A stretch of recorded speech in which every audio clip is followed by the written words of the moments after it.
doctor José Domingo Rincón, que es anestesiólogo cardiovascular de bastante experiencia y bastante reconocida, actualmente laborando en la Clínica Universitaria Colombia, en el Hospital Universitario Mederi y Saludcop, todas estas instituciones en Bogotá, quien hoy nos acompaña con el tema relacionado con las implicaciones anestésicas del paciente con cardiopatía congénita sometido a cirugía no cardíaca. ¿Qué le hacemos al niño que tiene cardiopatía congénita y lo vamos a llevar a X o Y cirugía? Ya 20 años después, la situación es muy diferente, y la situación es tan diferente que nos vamos a someter a recibir pacientes con un sinnúmero de cirugías, con una cantidad de nombres, que aprovecho para decirles que en el momento que ustedes quieran interrumpir y preguntar o hablar respecto al nombre de cada cirugía o cada patología, lo hagamos, porque esto sí que está lleno de nombres y de títulos personales de quienes han descrito la cirugía y de quienes han manejado este tipo de pacientes. Uno de los residentes de la clínica me decía, y con razón, pero eso no son muchos los pacientes que llegan con cardiopatía para cirugía no cardíaca. Realmente no son muchos, pero en el momento que se ve uno enfrentado a esta dificultad, empieza a recorrer los nombres y lo que se ha hecho y lo que se ha dejado de hacer, y se ven problemas. Entonces es importante mantenerse al tanto de qué está pasando y cómo está evolucionando este tipo de manejos, para mostrarles qué tan complicado, qué tan enredado puede llegar el corazón en el momento del nacimiento. Y las cardiopatías congénitas no vienen solas. En el 18% vienen asociadas a otro tipo de anormalidades cromosómicas, o también vienen acompañadas de síndromes congénitos, neurológicos y cognitivos asociados, lo que nos pide que en algunos casos tengamos que ir a dar anestesia o sedación a pacientes para procedimientos que, si no tuvieran estas anormalidades cognitivas, probablemente no necesitarían llevarse a anestesia. Dentro de las cardiopatías es muy frecuente que estén asociados al síndrome de Down, y los pacientes con síndrome de Down en más de un 80% traen cardiopatía congénita. Si nos ponemos a revisar lo que es a dar anestesia y manejar el paciente con síndrome de Down, nos vamos a revisar un capítulo demasiado interesante, demasiado extenso y demasiado complejo. Generalmente los pacientes con síndrome de Down vienen asociados a patologías como comunicación interventricular, canal AB, parcial o total. Los niños o los adultos con síndrome de George vienen asociados a tetralogía de Fallot, y los pacientes que tienen síndrome de Williams vienen asociados a estenosis o de las arterias sistémicas de la aorta o de las ramas de la aorta, o estenosis de la pulmonar o de la válvula pulmonar o de las arterias pulmonares. Y más o menos esta es la incidencia nacional tomada hace unos años de lo que se recibía en un centro de referencia de cardiopatías congénitas, pero si vemos, casi el 60 o 70% de las cardiopatías son cardiopatías que podemos llamar no complejas: comunicación interventricular, interauricular, ductus. Aquí en el Fallot depende el compromiso del Fallot, podemos incluirlo dentro de los grupos corregibles, la coartación, la estenosis aórtica, la estenosis pulmonar, y este 20% que se llama otras es el que nos va o nos puede dar mayor dificultad, tanto en el entendimiento como en el manejo de los pacientes. Por esta razón, que nos lleguen pacientes con cardiopatías más complejas, corregidas o no corregidas, a cirugía no cardíaca va a ser bastante infrecuente, pero debemos estar preparados. También la aparición y el diagnóstico de la cardiopatía depende del momento o de la edad que tenga en el momento del diagnóstico. ¿Por qué es importante esto? Porque las cardiopatías más complejas, si hablamos de ventrículo único, de atresia pulmonar, las vamos a ver en neonatos, y los neonatos van a llegar muy enfermitos, van a necesitar la cirugía pronto, la corrección sea paliativa o sea corrección total, para poder sobrevivir y luego seguir en el proceso de las correcciones. Si ya aparecen en la vida preescolar, son pacientes que muy probablemente su sobrevida y su complejidad va a ser menor, igual que si aparecen en la vida escolar. Entonces, los que aparecen en la vida escolar, si vemos la diapositiva anterior, van a estar localizados en esta parte. Los que aparecen en los primeros años de vida están en este grupo.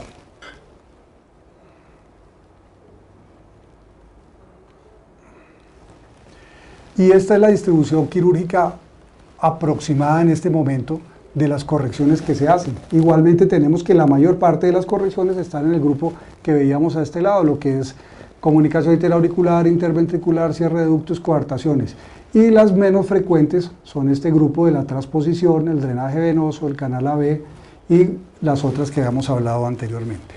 Pero en este momento tenemos que una gran cantidad de procedimientos para este tipo de cardiopatías se realiza en la sala de hemodinamia. Igual con frecuencia vamos a ser invitados a última hora, como es normal, a las salas de hemodinamia a dar anestesia para un cierre de un ductus, un cierre de una CIA, un cierre de una CIB o otro tipo de procedimientos terapéuticos.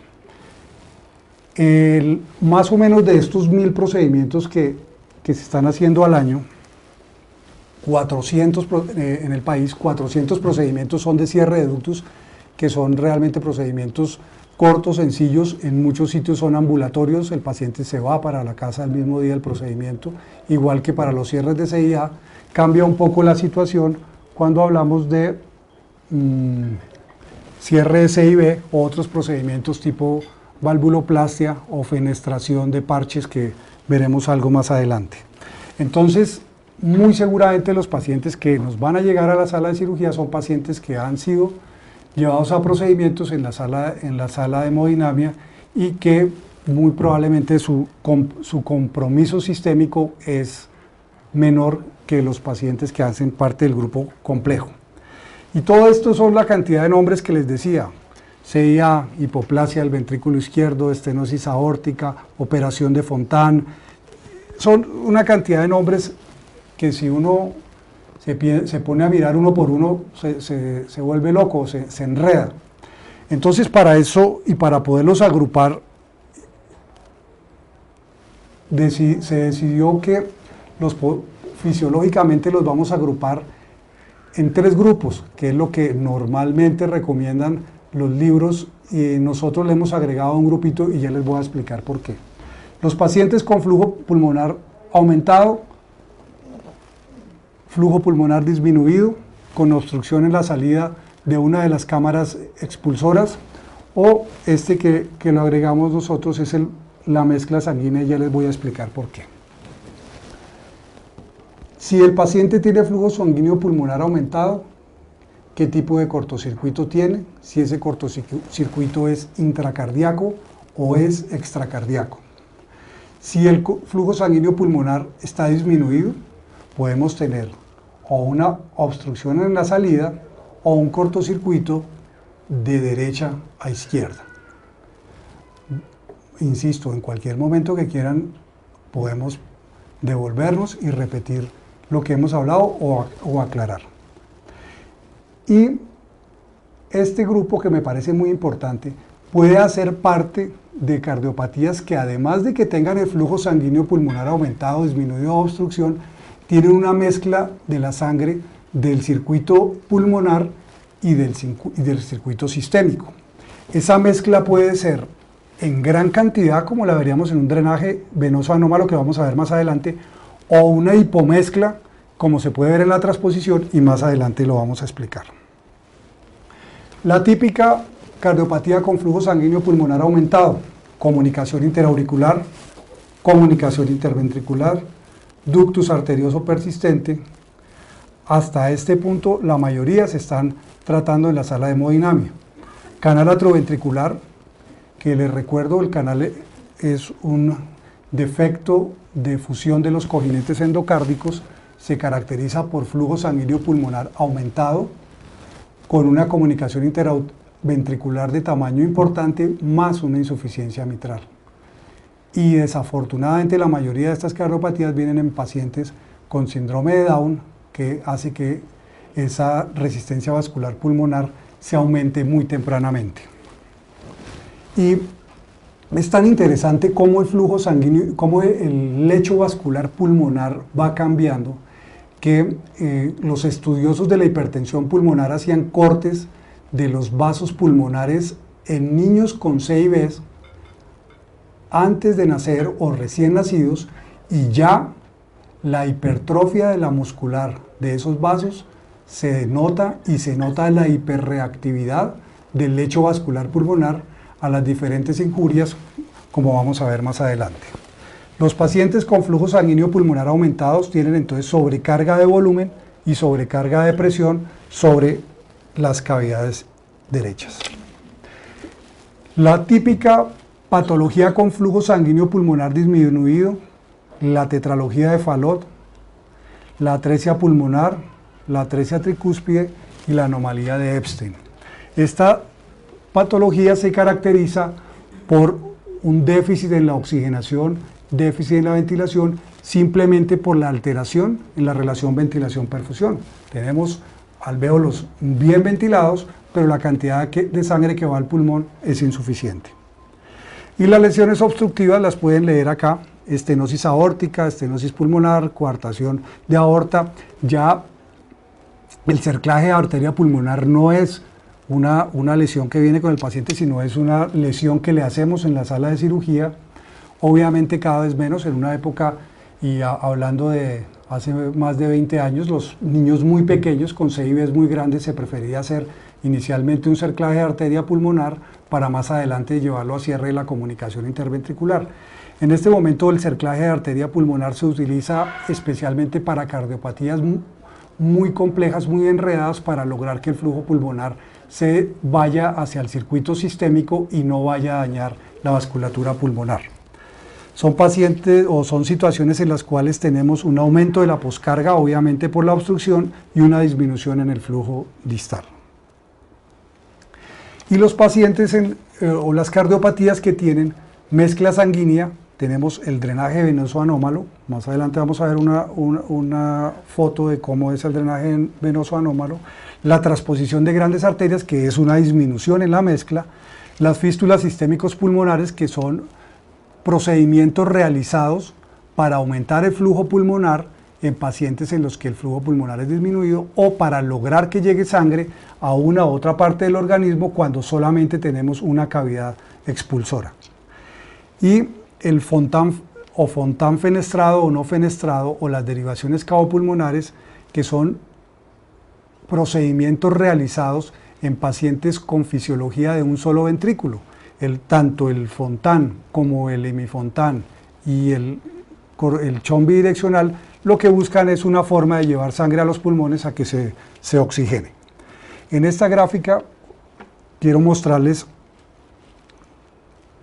una coronaria naciendo de la arteria pulmonar. También tenemos mezcla sanguínea. En vez de llevar sangre oxigenada al corazón, estamos llevando sangre que no está oxigenada, produciendo el mismo desarrollo de una enfermedad coronaria, siendo una cardiopatía que, si no se corrige temprano, la dilatación y el daño ventricular es importante.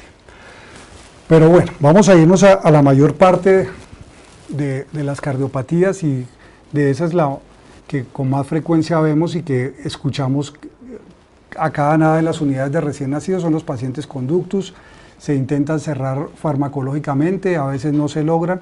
Más o menos son el 10% de los defectos en los recién nacidos. Sin embargo, debemos tener en cuenta que muchas veces en las cardiopatías congénitas son ductus dependiente. ¿Qué quiere decir eso? Que si no pasa la sangre a través de ese ductus para ir a la circulación distal, o para ir a la circulación pulmonar, o para traer sangre de los pulmones a la circulación sistémica, es incompatible con la vida. se han recibido pacientes que se llevan a cierre de ductus sin un diagnóstico claro de tener además una coartación de aorta. Entonces lo que llegamos es que tenemos un niño o un adulto o un joven que no va a tener circulación distal en el momento en que se le cierra el ductus. Situación que si no se corrige prontamente es totalmente mortal.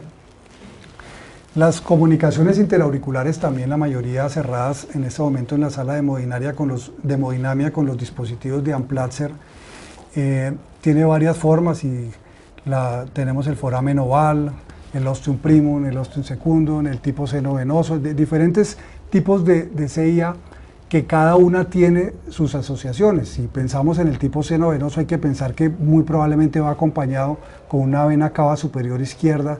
Si tenemos que es una CIA tipo seno coronario, esa muy probablemente está asociada a un drenaje venoso anómalo. Y aprovecho para poner la cuña acá, en ocasiones la CIA ha sido diagnosticada por un embolismo paradójico y una ACV que hace el paciente. Debemos ser muy cuidadosos con las burbujas en las infusiones que pongamos a los pacientes. La comunicación interventricular depende del tamaño del defecto y entre un 20 a un 50% se produce un cierre espontáneo. Hay sobrecarga de volumen y de presión y rápidamente se produce un aumento de la resistencia vascular pulmonar. Siempre nos hablamos es que la hipertensión pulmonar, es que este paciente tiene hipertensión pulmonar, pero resulta que el problema no es la hipertensión pulmonar, el problema es la resistencia vascular pulmonar que tumba o que baja la precarga a las cavidades izquierdas y que puede producir falla del ventrículo derecho. Entonces, la hipertensión pulmonar es una forma de medir indirectamente qué tan alta estén las resistencias vasculares pulmonares, pero el problema está en las resistencias vasculares pulmonares. Aquí vemos dos tamaños muy diferentes de comunicación interventricular. Probablemente esta comunicación interventricular no va a generar mayor problema que un riesgo de endocarditis, contrariamente a este tipo de comunicación interventricular que seguramente va a ser un paciente con las resistencias vasculares pulmonares si no se ha llevado a una corrección temprana. La tetralogía de Fallot, que en la Facultad de Medicina nos preguntaban siempre qué tiene la tetralogía de Fallot, y entonces uno decía una CIB, una estenosis pulmonar, una aorta cabalgada. El quick de la tetralogía de Fallot está en una malrotación del septum durante el proceso de desarrollo embriológico y hace que esta parte del corazón, el tracto de salida del ventrículo derecho, esté hipodesarrollado, no tenga la permeabilidad que debe tener, haciendo que la cantidad de sangre que pueda pasar del ventrículo derecho a la circulación pulmonar esté disminuida. Pero que además de eso, ese tracto de salida es una zona con una gran cantidad de bandas musculares que hace que si se pone hipercontráctil por algún tipo de estímulo, por el estímulo simpático, por acidosis, por hipovolemia, por hipotermia, se va cerrando y hace que el paciente pueda llegar a presentar las famosas crisis hipóxicas que vamos a ver acá. Al cerrarse ese tracto de salida, el cortocircuito de derecha a izquierda se aumenta, vamos a tener más hipoxia, más acidosis y el reflejo de nosotros siempre es cerrar el vaporizador, superficializar el paciente. Resulta que va a haber mayor liberación simpática y hace que se cierre más el tracto de salida. Lo que tenemos que buscar es aumentar la resistencia vascular sistémica, disminuir la acidosis, relajar esa salida del ventrículo derecho. Antes teníamos a disposición el alotano, era excelente para producir una relajación del ventrículo derecho, o podemos utilizar los betabloqueadores. Corregir la hipotermia, corregir la acidosis y corregir la hipovolemia. A estas gráficas quiero gastarles un par de minutos y me parece que nos ayuda a entender un poco más las cardiopatías y no solamente quedarnos en el flujo aumentado, flujo disminuido de obstrucción. Si ustedes ven aquí este colector que viene de los pulmones, trae toda la sangre pulmonar a la aurícula derecha. Entonces tenemos que tanto la circulación sistémica como la circulación pulmonar están retornando la circulación venosa a la aurícula derecha. Vamos a tener una sobrecarga de volumen en las cavidades derechas, que si no existe ningún tipo de orificio o ese orificio es muy pequeño, vamos a tener un hipodesarrollo de las cavidades izquierdas y una obstrucción al drenaje venoso pulmonar, generando por doble mecanismo, por el mecanismo de aumento de flujo y por el mecanismo de obstrucción, hipertensión pulmonar y aumento de las resistencias vasculares pulmonares. Los pacientes con drenaje venoso pulmonar anómalo total, cuando son llevados a corrección total, presentan en el periodo post-bypass unas hipertensiones pulmonares de difícil manejo, que afortunadamente en este momento tenemos más armas terapéuticas que anteriormente, pero hace difícil tanto en la sala de cirugía como en el posoperatorio en el cuidado intensivo. Este es otro tipo de mezcla sanguínea. Solamente tenemos una cavidad ventricular, que es la cavidad derecha, una pequeña cavidad izquierda con una aorta hipoplásica y toda la sangre sistémica y pulmonar retorna aquí a la aurícula derecha. Aquí es donde les hablaba que la forma de lograr circulación a los pulmones es a través de una fístula de la subclavia a la pulmonar. Y esta es la transposición de grandes vasos. Si ustedes se meten dentro de un glóbulo rojo y se imaginan la sangre dando vueltas por el corazón y por la circulación sistémica, van a ver cómo la sangre se va por la aorta y se devuelve por las venas pulmonares y vuelve y se va por la aorta. Y la sangre venosa se va por la pulmonar, se devuelve y devuelve por la circulación venosa, por la cava superior y la cava inferior. Entonces, vamos a tener la sangre oxigenada dando vueltas en el circuito oxigenado y la sangre desoxigenada dando vueltas en el circuito desaturado. Para eso se necesita una comunicación en la cual pueda pasar la sangre de un lado al otro y podamos tener oxigenación a nivel sistémico. Tanto que el tratamiento inicial en los recién nacidos que están muy hipóxicos es aumentar el tamaño de esta CIA o foramen oval o como sea en el paciente, con un procedimiento que se llama procedimiento de Rashkin o atrioceptostomía. Este es un tipo de cardiopatía que puede ir con flujo aumentado pulmonar o flujo disminuido, pero con un déficit de mezcla entre los dos circuitos que se traduce en hipoxia sistémica. Pero entonces, después de la revisión que hemos hecho y la medio organización de las cardiopatías, tenemos que pensar que además ellas, con este tipo de anomalías en el paso de la sangre por las diferentes partes del cuerpo, van a producir cambios importantes en toda la economía. Flujo sanguíneo pulmonar, termina el paciente con cianosis, sangre desaturada al corazón y obstrucciones, falla cardíaca y dilataciones ventriculares, flujo sanguíneo pulmonar, aumento de las resistencias vasculares pulmonares y arritmias generadas por dilataciones, por suturas, por cirugías y por mal aporte de oxígeno a los tejidos. Entonces tenemos que las cardiopatías congénitas a nivel pulmonar nos van a generar, especialmente las de alto flujo sanguíneo pulmonar, disminución de la complacencia, compresión de la vía aérea. Esas arterias pulmonares grandotas a veces van a comprimir el bronquio fuente izquierdo e inclusive pueden llegar a comprimir la tráquea. Escoliosis, hemoptisis, no hay respuesta al estímulo hipóxico y lesiones nerviosas, o durante la cirugía que se pueda llevar el recurrente o el frénico, o también por la compresión. A nivel hematológico, y vamos a ver un poquito más con más detenimiento en las siguientes diapositivas, policitemia, hematocritos mayores de 60, si ustedes se acuerdan, la bolsa de glóbulos rojos tiene más o menos un hematocrito de 60 y tenemos dificultad para pasarla y tenemos que mezclarla con salina o con una u otra cosa. Esa es la viscosidad que tiene la sangre de un paciente con un hematocrito alrededor de 60. hay anormalidades en la coagulación que vamos a ver más adelante con detenimiento.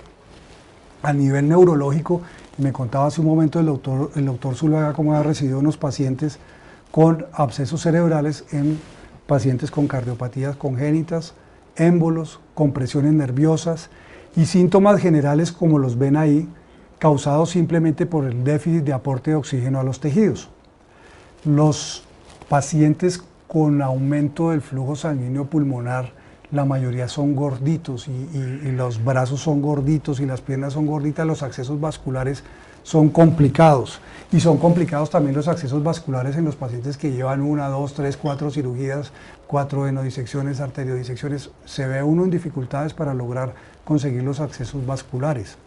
También han estado en estancias largas en las unidades de cuidado intensivo, unos han tenido traqueostomías, otros han desarrollado estenosis de la tráquea o hace parte de su síndrome las enfermedades pulmonares y las compresiones que pueden generar todo este tipo de cardiopatías. Vamos a ver entonces el que está sometido a la hipoxia crónica, la hipoxemia crónica, aumenta un poco la volemia, más o menos alrededor de 100 mililitros por kilo, pero esa hipoxemia crónica, lo hemos visto y lo hemos estudiado todos, va generando una policitemia. Esos glóbulos rojos van a perder las características normales de ese glóbulo rojo que va y se mete por cualquier capilar y es capaz de llevarle el oxígeno al tejido que sea necesario. Estos que se convierten en glóbulos rojos que son microesferas que difícilmente se acomodan a pasar por pequeños vasos, que además, como desafortunadamente las cardiopatías congénitas le dan a las personas menos nutridas, entonces van acompañadas de ferropenia, hace que esa deformabilidad sea mucho menor y el aporte de oxígeno sea muy pobre. Vemos que obviamente vamos a tener un aumento en la viscosidad que nos baja el gasto cardíaco y va a ser difícil lograr perfundir todos los tejidos. Con respecto a las plaquetas, a medida que aumenta el hematocrito, el número, el recuento de plaquetas va a ser menor. Y no solamente está alterado el número, sino también está alterado el funcionamiento de la plaqueta. Hay menor agregación, mayor desagregación. La vida media de las plaquetas es menor y tienen un nivel bajo de protombina. Igualmente, en las alteraciones de la coagulación, vimos que hay un gasto cardíaco caído con un aumento de la viscosidad, entonces el flujo hepático va a estar caído, con una menor cantidad de volumen plasmático y una mayor cantidad de volumen eritrocitario, que obviamente nos va a alterar la coagulación. Y si nos vamos allá a cada tejido distal, a la parte más distal del hígado, más distal del riñón, esa circulación va a ser muy lenta y se pueden ir formando trombos, se va formando una pequeña coagulación intravascular que genera obviamente una descarga del proceso fibrinolítico, y no es inusual que cuando estemos empezando una cirugía con este tipo de pacientes, le hacemos un estudio de un tromboelastograma, vamos a encontrar que el paciente tiene una fibrinolisis primaria y uno dice, ¿pero de dónde? Hay que tratarle esa fibrinolisis y hay que darle el aporte del antifibrinolítico al paciente al llevarlo a cirugía. Las arritmias no son raras tampoco, y el síndrome de Epstein con muchísima frecuencia, tanto antes de la corrección como después de la corrección, va acompañado de síndromes de preexcitación como el Wolff-Parkinson-White. Las taquicardias por reentrada y otro tipo de taquicardias auriculares y el flúter auricular son frecuentes en las primeras correcciones que se hicieron de las transposiciones. Inicialmente era más fácil cambiar la ruta de la sangre dentro de la aurícula que hacer el cambio de las arterias pulmonar y aorta que se hace actualmente. Entonces tenemos varios o muchos pacientes operados de transposición en nuestro país con este tipo de correcciones, operación de Mustang, operación de Senning, en los cuales al tener toda esa carga de volumen sobre esa aurícula, fácilmente desarrollan este tipo de arritmias y necesitan algún tipo de tratamiento. Igualmente los pacientes con operación de Fontan. La operación de Fontan es una derivación cabopulmonar total, en la cual se conecta la cava inferior y la cava superior directamente a la circulación pulmonar sin ninguna cámara expulsora. Simplemente la sangre va por flujo de presiones, por diferencia de presiones. Cuando recibamos un paciente que se le han realizado ventriculotomías o que ha sido operado de un falot, pensemos en que entre el 0,5 y el 6% se puede presentar muerte súbita, y si además le hacemos las agresiones a las que pueden estar sometidos en la sala de cirugía, podemos terminar en un arresto en cualquier momento. Taquicardia y fibrilación ventricular se ve en pacientes con tetralogía de falot corregida, comunicación interauricular, correcciones de transposición de grandes arterias tipo Rastelli. Esa corrección se hace en pacientes de mayor tamaño, en la cual se redirige el flujo a través de la CIB y se lleva el flujo sistémico y el flujo pulmonar al circuito que le corresponde. Y las bradiarritmias con mejor frecuencia están o en el bloqueo AB congénito, que se presenta en el paciente que tiene una transposición corregida, y transposición corregida no quiere decir que lo hemos operado, sino que nació con los vasos traspuestos, pero la circulación de la sangre es adecuada. En el bloqueo AB congénito, que se ven hijos de pacientes con lupus y otras enfermedades autoinmunes, y en algunos tipos de CIB.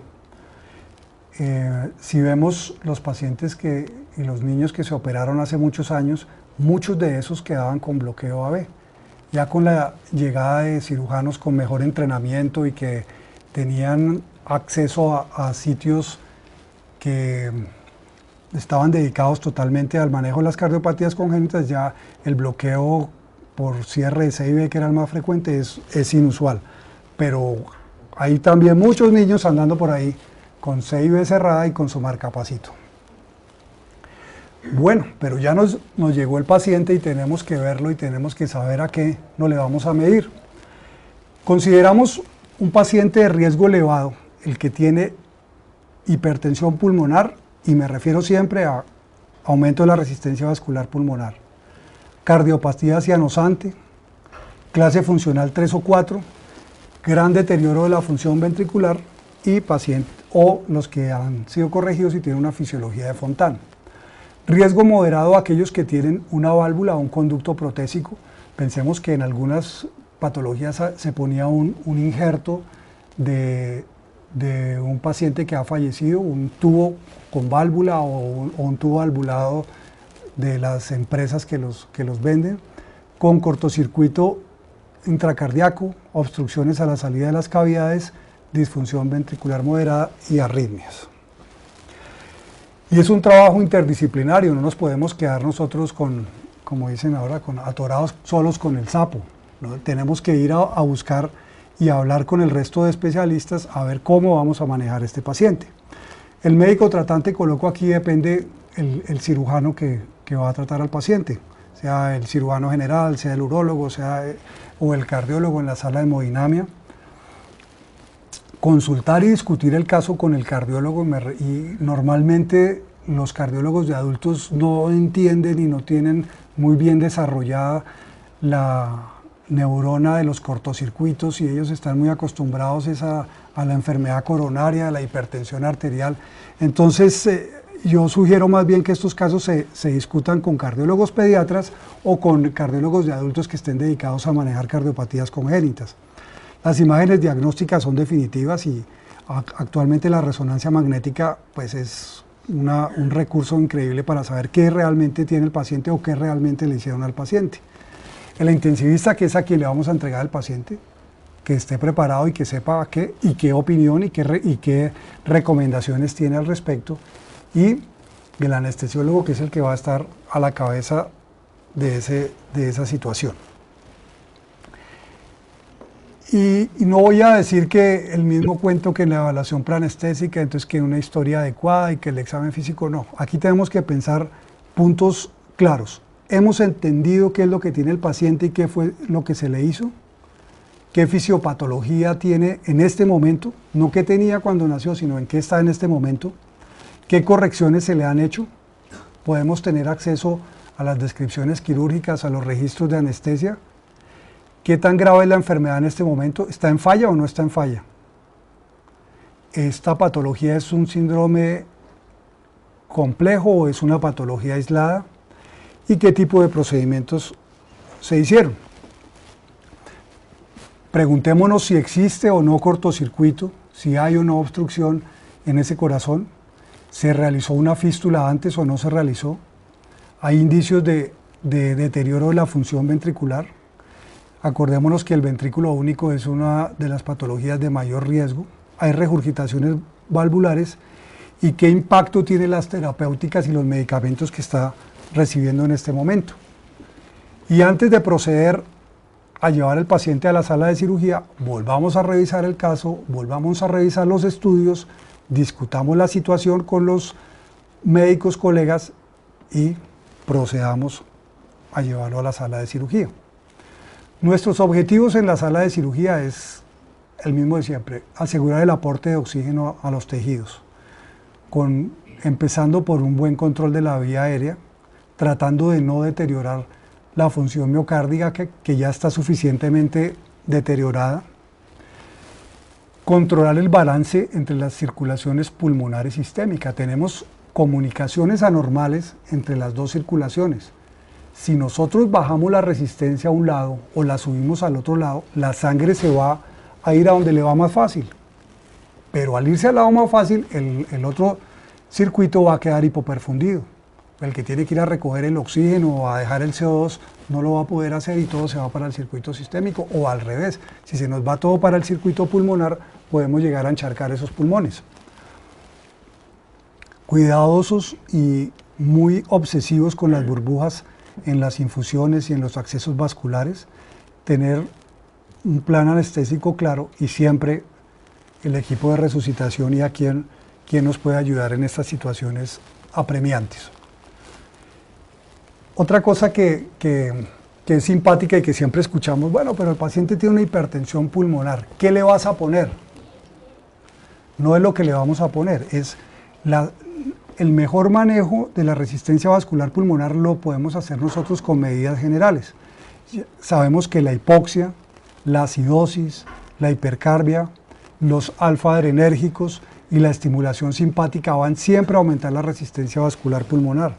Si nosotros damos un aporte suficiente de oxígeno, manejamos el paciente ligeramente alcalótico, con CO2 bajo, podemos tener un muy buen control de la resistencia vascular pulmonar.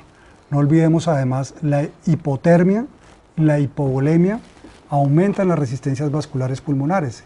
Y los otros recursos que tenemos es inhalado del óxido nítrico o la prostaglandina E1 que también se puede dar venosa o inhalada, y los otros vasodilatadores que utilizamos normalmente.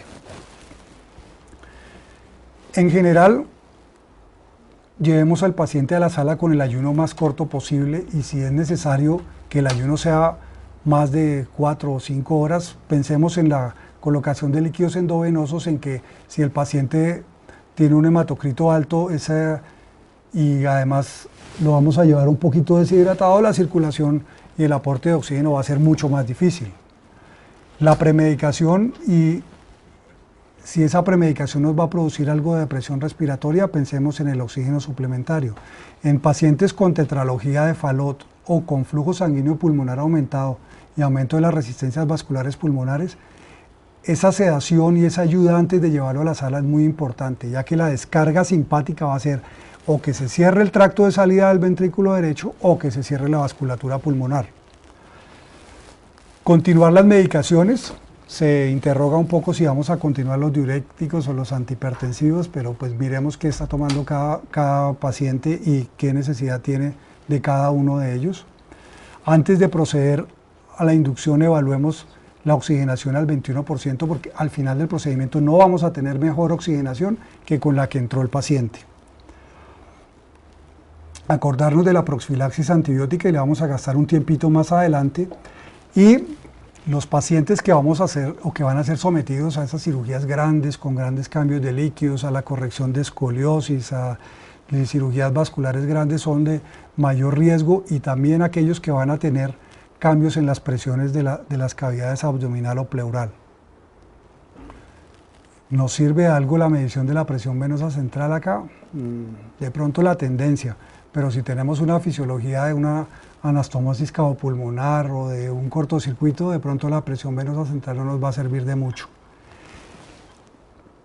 Ver si el paciente está en falla, y si está en falla debemos llevarlo compensado. En los pacientes con cortocircuito de izquierda a derecha, o sea, los pacientes que tienen aumentado el flujo pulmonar, o sea, los pacientes que hacen falla, evitamos incrementar la resistencia vascular sistémica, evitar medicamentos que nos generen inotropía negativa. De pronto vamos a tener que usar inotrópicos para ayudar a que ese aporte de oxígeno llegue a los tejidos. Vamos a ser también tacaños en la administración de líquidos. Estos pacientes son muy poquitos los líquidos que tienen. También pensemos que cuando le vamos a llevar a un paciente a cirugía como un cierre de ductus, le vamos a quitar un cortocircuito, es como si le hiciéramos una transfusión directa, que esa sangre está dando vuelta en un circuito, lo cerramos y ya la sangre va a llevar su circulación normal. Oxigenación y ventilación temprana en este tipo de cortocircuito. En el cortocircuito de derecha a izquierda, o sea, el que pasa la sangre de las cavidades derechas a la circulación sistémica, son los que normalmente van a estar desaturados, normalmente van a estar poliglobúlicos. Entonces, tratemos de mantener la resistencia vascular sistémica elevada para que la sangre siga pasando hacia la circulación derecha y vaya a oxigenarse y vaya a ventilarse. Los líquidos endovenosos, por el contrario, vamos a tratar de darle una buena carga de líquido, vamos a tratar de mantener a esos pacientes hiperhidratados. Igualmente evitemos el aumento de las resistencias vasculares pulmonares. Las presiones intratorácicas elevadas disminuyen la circulación de flujo pulmonar. Administrar oxígeno desde el momento que sea necesario, sin irnos tampoco a dar que 100% a todo paciente, que igual la oxigenación no va a ser más de lo que se puede. Igual cuidado con las burbujas y monitoreo posoperatorio prolongado. ¿A qué me refiero? Conozco y he visto casos de pacientes que van para un tratamiento odontológico con este tipo de patología, la cirugía un éxito, paciente para el piso y en la noche el paciente se murió. Pasa. Estos pacientes necesitan cuidado posoperatorio y monitoreo continuo. Si pensamos en niños, muchos de los niños vamos a tener que hacerles inducción inhalatoria. Pero si la circulación pulmonar no es normal, la captación del anestésico no va a ser igual que en un paciente sano. Tenemos que pensar que el paciente que tiene disminución del flujo sanguíneo pulmonar, la captación del anestésico inhalado va a ser más lenta y fácilmente va a llegar a concentraciones tóxicas, y cuando necesitemos bajársela vamos a estar en problemas. Diferente al paciente que tiene el flujo sanguíneo pulmonar aumentado, en la cual tenemos un circuito de sangre dando vueltas y vueltas, un poco de sangre dando vueltas y vueltas en el mismo circuito. A este tipo de pacientes la inducción va a ser muy parecida a la inducción inhalatoria de un paciente con el corazón estructuralmente normal. Igual sucede con los medicamentos que usamos por vía venosa. Si vemos la primera curva, hacemos la inyección del medicamento y aquí está la curva del pico normal de medicamento que estemos administrando. Resulta que el medicamento que estamos administrando no nos llega a hacer el pico exactamente igual que en una persona que no tiene cortocircuito, y por el contrario va a perdurar por más tiempo en la circulación, teniendo en cuenta que todo el metabolismo de ese medicamento sea normal y los órganos de ese paciente sean normales. Y en el paciente con cortocircuito de derecha a izquierda tenemos este comportamiento. Después de la inyección, fíjense cómo la concentración sérica va subiendo un poco más rápido, no alcanza el pico de la concentración normal y cae más rápido. Esto tengámoslo en cuenta para el uso de hipnóticos, para el uso de relajantes musculares que de pronto no están en su pico adecuado para lograr el procedimiento sobre el paciente y nos vamos a ver en dificultades. Habíamos hablado anteriormente de la endocarditis infecciosa y es bien importante tener en cuenta, ya que el riesgo es bastante importante, especialmente en los pacientes que ya han tenido endocarditis, en los pacientes en los que tienen válvulas o otro tipo de prótesis. Otro tipo de prótesis es que a veces se hace un tubo con Gore-Tex o con tubo de Dacron para realizar una comunicación, puede ser de la cava inferior a la pulmonar o cualquier cosa de esas. Tenemos que conocer que tiene ese tipo de prótesis. Los pacientes con cardiopatía cianusante no corregida, cuando la cirugía ha sido realizada 6 meses antes del procedimiento a que lo vamos a llevar, la presencia de defectos residuales. Defecto residual quiere decir, se le cerró la cévula y le quedó un huequito. Ahí va a haber turbulencia y ahí va a haber mayor posibilidad de desarrollar endocarditis infecciosa, igualmente que los pacientes con trasplante cardíaco.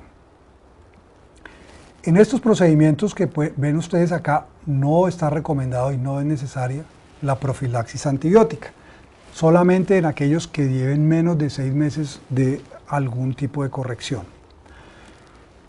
Para procedimientos dentales, orales, respiratorios o de esófago, tenemos estas recomendaciones: amoxicilina, ampicilina, y en el alérgico a la penicilina puede ser un poco discutible si usamos una cefalosporina o no, o podemos usar clindamicina. Y para procedimientos y pacientes de alto riesgo, se ha recomendado el uso de ampicilina o vancomicina mezclado con un aminoglicósido. Para riesgo moderado, amoxicilina, ampicilina o vancomicina en este tipo de procedimientos, genitourinario o gastrointestinal. El cuidado posoperatorio es parte del proceso en que nos hemos embarcado y es tan complicado o tan enredado como puede ser el cuidado intraoperatorio. Es bien importante que seamos partícipes del cuidado posoperatorio, de la comunicación con quienes van a estar a cargo de ese cuidado posoperatorio y de aportar lo que podamos hacer a las unidades de cuidado intensivo. La mayoría de los pacientes es recomendable llevarlos en el posoperatorio a cuidado intensivo, especialmente las cardiopatías cianosantes y aquellos que puedan desencadenar crisis hipóxica. Puede presentarse y se ha presentado y se ve crisis hipóxicas en el posoperatorio de pacientes con cardiopatías cianosantes. Le agradezco a los miembros de la Junta Directiva, especialmente al doctor Pérez, al doctor Rincón por la invitación y a todos ustedes por el esfuerzo de venir después de sus jornadas y de nuestras jornadas de trabajo que no son cortas. Es un esfuerzo y les agradezco mucho la presencia. Muy amables.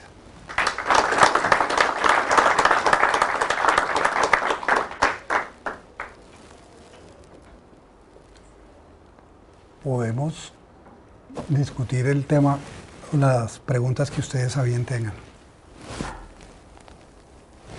Se dice que el uso de líquidos fríos puede desencadenar mayor hipertensión pulmonar en algunos de estos pacientes. ¿Ha leído algo sobre eso? Yo sí creo. Habíamos visto que la hipotermia, la hipovolemia desencadenan aumento de la resistencia vascular pulmonar, sí, indudablemente. Los pacientes con una crisis hipóxica, la resistencia vascular sistémica, ¿hay algún medicamento que sea mejor que otro para usar en el mundo? A mi modo de ver, el medicamento ideal es la fenilefrina. ¿Por qué razón? Es un medicamento puramente alfa, aumenta la resistencia sistémica sin aumentar la contractibilidad, porque cuando tú usas otro medicamento alfa-beta, aumentas la contracción y se cierra más el ventrículo. Lo ideal es, vuelvo y digo, alotano, ya no lo tenemos, más fenilefrina. Entonces, betabloqueador más fenilefrina. Si uno no tiene fenilefrina, la vasopresina puede ser una buena elección. Podría ser una opción. Sí, podría ser una opción. La otra opción también que nos ayudaría sería la noradrenalina, pero preferiblemente la fenilefrina. En algún momento hablamos de la norepinefrina y la adrenalina en esos pacientes que pueden tener algunos efectos de la resistencia vascular pulmonar. Sí, pueden aumentar, pero también, si te acuerdas del círculo que se forma, cuando aumenta la resistencia vascular pulmonar, ¿qué pasa? Se disminuye la precarga a las cavidades izquierdas. Al disminuir la precarga a las cavidades izquierdas, el gasto cardíaco cae. Al caer el gasto cardíaco, entonces se nos va a caer la perfusión coronaria. Baja la presión, si nos acordamos, el ventrículo derecho se llena en diástole y en sístole. Si la presión intraventricular está más alta que la presión arterial, no va a llegar sangre al ventrículo derecho. Y si no llega sangre al ventrículo derecho, te va a fallar y menos va a poder inyectar. Entonces se forma un círculo vicioso. En algún momento tiene uno que usar el vasodilatador, algún tipo de vasodilatador, pero tiene que asegurar también que haya presión de perfusión.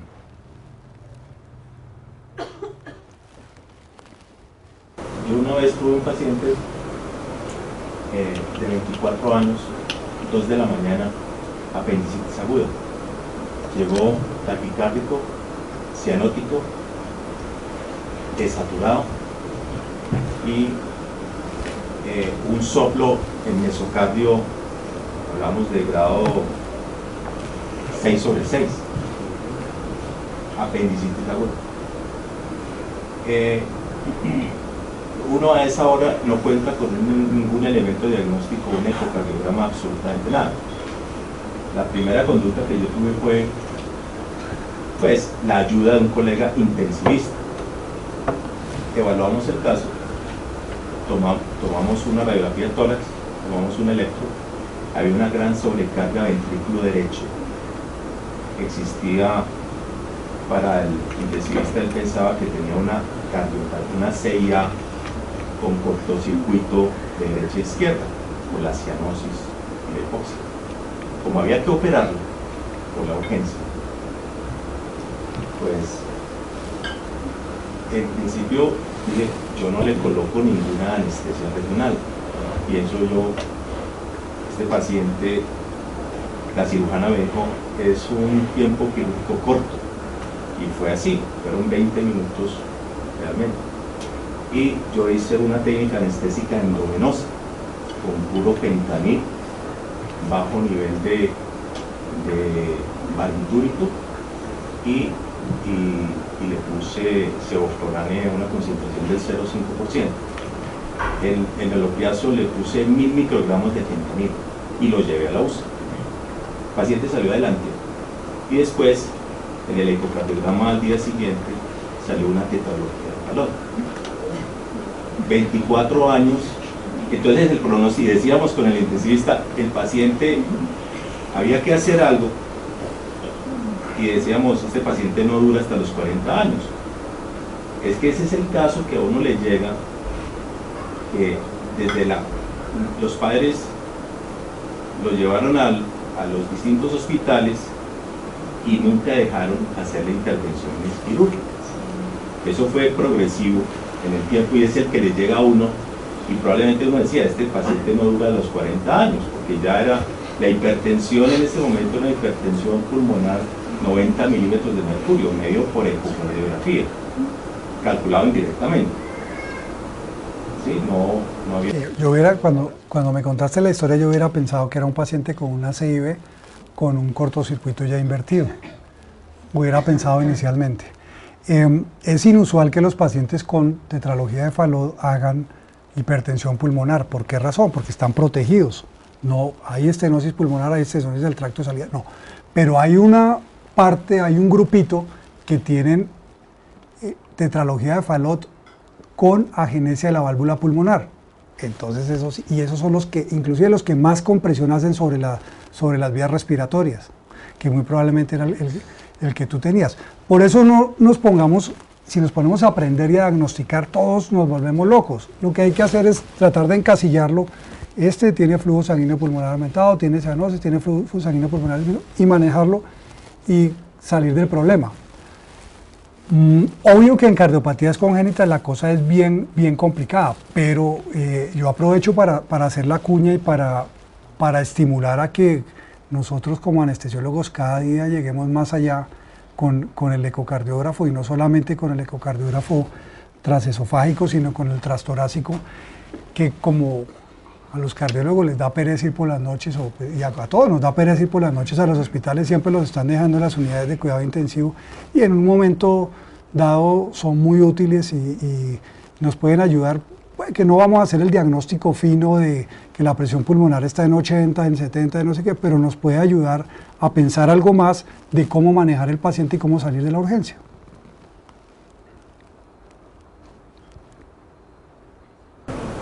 ¿Cómo hubiera manejado usted ese caso? ¿Igual? Yo creo que sí, tal vez no le hubiera puesto menos fentanil y lo hubiera... El paciente cuando llegó a la UCI ya se estaba despertando. Exacto, sí, lo hubiera, de pronto lo mismo, y hubiera usado remifentanil o algo así, pero Realmente fue muy corto. una buena cantidad de líquidos y... Y realmente el miedo que le daba a uno era tumbar el gastro con una anestesia regional y bloqueo simpático. La ketamina es un medicamento muy útil. Inclusive la ketamina, cuando todos lo estudiamos, decide, dentro de las cosas que decía, y aumenta la resistencia vascular pulmonar. La ketamina no aumenta la resistencia vascular pulmonar. Lo que aumenta la resistencia vascular pulmonar es la hipoventilación que se presenta después de la administración de ketamina. Se hicieron estudios con medición continua de la presión pulmonar administrando dosis crecientes de ketamina y no aumenta la resistencia vascular pulmonar. Es un medicamento muy útil, y muy útil para cuando el chico llega muy excitado a la sala y no le podemos poner la máscara. Una dosis de ketamina intramuscular, inclusive de ketamina oral a 10 miligramos por kilo, es una excelente premedicación. A veces nos miran feo porque que un anestesiólogo usando ketamina, yo creo que es muy útil.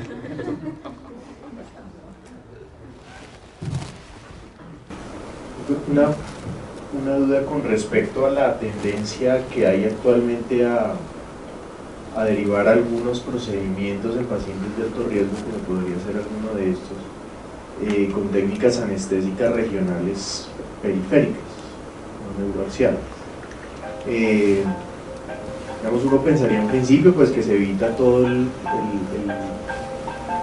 impacto sistémico tanto de la regional neuroaxial o de la anestesia general, pero le entra a uno la duda que la parte del sistema nervioso simpático queda un poco como sin control, porque pues está la parte emocional del paciente, o si se usan sedaciones muy profundas, pues también la retención de CO2 o las hipoxias que se puedan presentar. La pregunta puntual es si existe algún trabajo que muestre si esto es una alternativa o definitivamente es mejor controlar todo con anestesia general, y si no hay estudios, ¿cuál es su opinión al respecto? No sé si existan estudios, y si los hay no los conozco, pero creo que volviendo al cuadrito de cuándo podemos bajar la resistencia sistémica, cuándo podemos no permitir que se baje la resistencia vascular sistémica, podemos pensar, y creo que no es descabellado usar una técnica regional en un paciente con un cortocircuito de izquierda a derecha, no lo veo, o de derecha a izquierda si está controlado. No necesariamente la solución es la una o es la otra, tenemos que analizar cada caso, y la otra opción que también me haces caer en cuenta en este momento es los bloqueos periféricos. También pueden ser una muy buena opción, que no van a alterar tanto la parte simpática, pero no vamos a decir que no se puede poner regional y que no se puede poner general en algún tipo de patología. Hay que individualizar la patología. Si tiene una estenosis aórtica, un ventrículo único, uy, carache, yo tal vez no lo usaría. Otra cosita antes de terminar, y es en los pacientes con este tipo de fisiología tipo Fontán.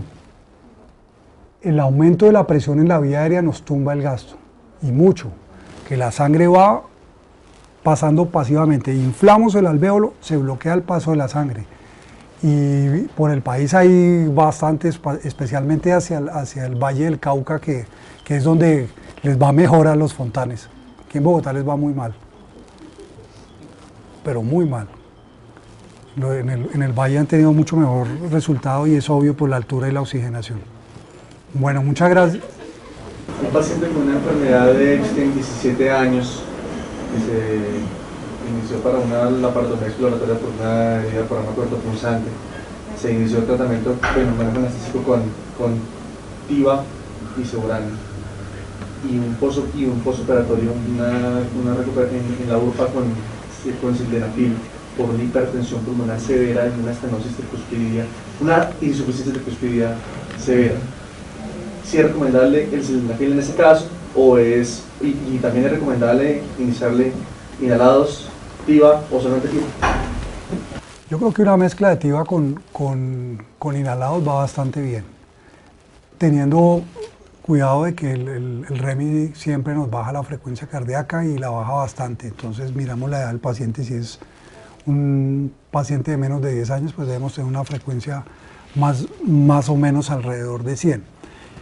Y el sildenafil sí se utiliza y lo están utilizando para manejo de la resistencia vascular pulmonar, pero ambulatorio a largo plazo. En el hospital yo preferiría usar cualquier otro tipo de vasodilatador. Y en infusión que pueda ser controlable. Lo que vamos a manejar es la reacción del lecho vascular pulmonar. Y lo más importante es las medidas generales. Es increíble cómo poniendo al paciente ligeramente alcalótico, corrigiendo la hipotermia, corrigiendo la hipovolemia, empieza a bajar la resistencia vascular pulmonar. ¿Y qué vasodilatador preferiría en esos casos? Yo pienso inicialmente que es lo que más tiene uno a mano y que funciona bastante bien en la ayuda de la nitroglicerina. Si ya estamos en un sitio donde tengamos acceso al óxido nítrico, a la prostaglandina, pues obviamente nos va mejor con óxido nítrico, con prostaglandina. A la nitroglicerina, eso es una buena opción. Y la prostaglandina también a veces en las unidades de recién nacido. Sí, y el nitroprusiato es más difícil de manejar. Y yo tengo un trauma desde hace muchos años y el nitroprusiato preparado en nuestro país no tiene el efecto que uno espera. Ahora pues hay más opciones de conseguir.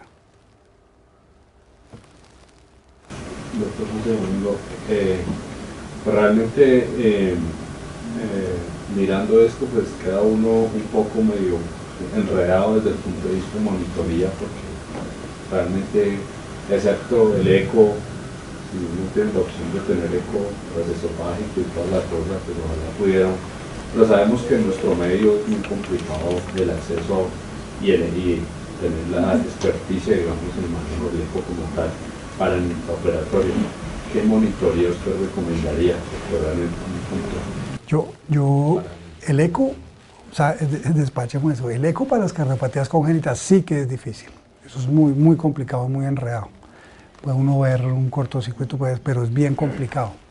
Segundo, lo que decía antes, los cardiólogos de adultos se pierden muy fácil, pues uno se va a perder peor. Sin embargo, yo creo que la monitoría usual que tenemos a mano es bastante útil. El eco para el paciente adulto normal no es difícil. Lo que pasa es que han tratado de vendernos que eso es muy complicado. No, si tenemos acceso a acompañar a los cardiólogos durante los estudios y participar, nosotros cada día vamos a entender más. El ecocardiograma es un examen sencillo, no complicado, que no necesita uno venir de ningún otro planeta para poderlo entender. No, eso es fácil. Lo que pasa es que los mismos cardiólogos se han dedicado a ponerlo difícil y obviamente ustedes entienden la razón, pero no, el eco es muy fácil y debemos hacer cursos, pero cursos que faciliten el aprendizaje del eco, no que vengan y uno diga, uy, esa gente sí que sabe. No, hay que hacer cursos para aprender y para entender. Bueno, muchas gracias.